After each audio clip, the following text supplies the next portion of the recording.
You have said, Dr. Peterson, that there is absolutely no connection between IQ and wisdom or being a good person.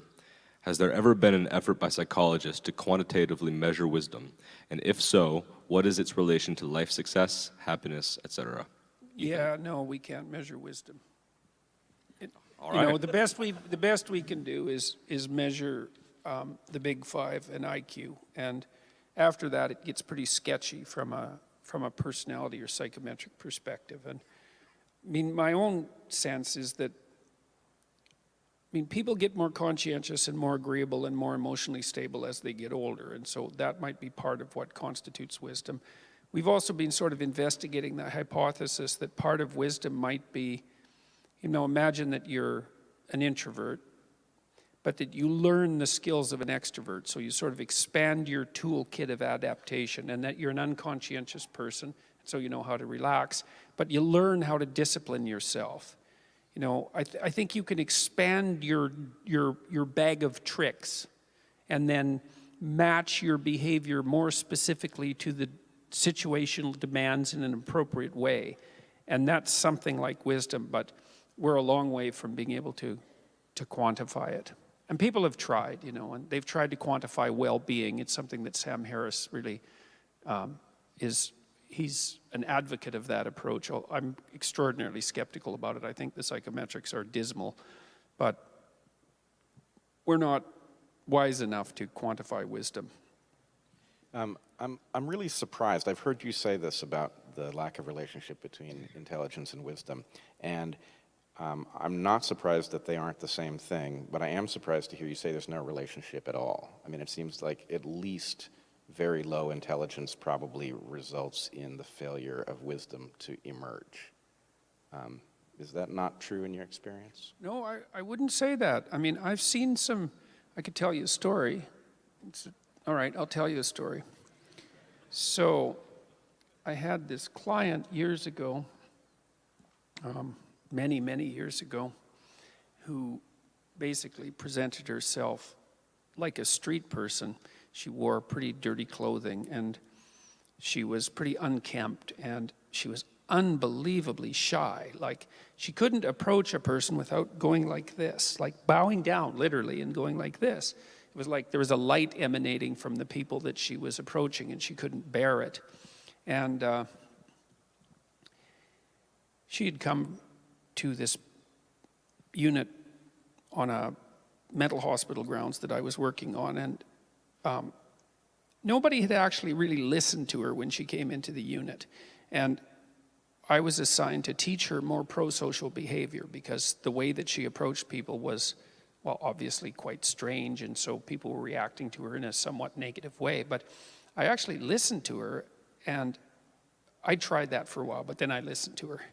And it turned out that she had been in the hospital, and at that point, the hospital had emptied itself of most of its residents, and the only people left in the hospital were people who were so ruined that you cannot even conceive of it. The hospital at that point was quite an old hospital, about the size of a university. It had tunnels underneath it connecting the buildings so that people didn't freeze to death in the cold Canadian winters. And many of the residents of the asylum were down there, and it was like walking through Dante's Inferno or a painting by Hieronymus Bosch or a collection of photographs by Diane Arbus. Like, it was seriously disturbing and strange. And those were the people left in the hospital. And she'd been an inpatient from time to time, but well, I can tell you some more things about her. She wasn't very bright. She wasn't educated. She wasn't very attractive. She wasn't skilled in the world, and she lived at home, and she had an alcoholic boyfriend who was schizophrenic and was always muddling her head with satanic delusions. And I think it was her aunt was dying at home, and like, man, on every dimension of life quality and potential, she was in the low percentiles, you know? And when I listened to her, she told me a story about this dog she had. She used to take this dog out for a walk. And she liked this dog, and she was pretty good at taking care of it. And then she had this idea. She'd been released from the hospital and was seeing was an outpatient instead of an inpatient. And she'd actually come to the hospital to find an administrator who would listen to her because she had an idea. And she couldn't really distinguish between the administrators and the psychologists as far as she was concerned. They were all high status people. They were just all the same. And so we weren't really the right people to even be talking to. But she had conjured up this idea, and the idea was, I could take this dog and I could go get one of those inpatients, and I could take the inpatient for a walk at the same time that I walk my dog, and that would be good for them. And I thought, she just blew me away. It's like this woman, she had a rough life, man. Like, it was rough. And despite the fact that it was rough, and despite the fact that she was not an intelligent person in the psychometric sense, and that she had virtually no advantages that were detectable, she was able to look outside herself and generate this act of kindness that really required her to go out of her way and pursue it to,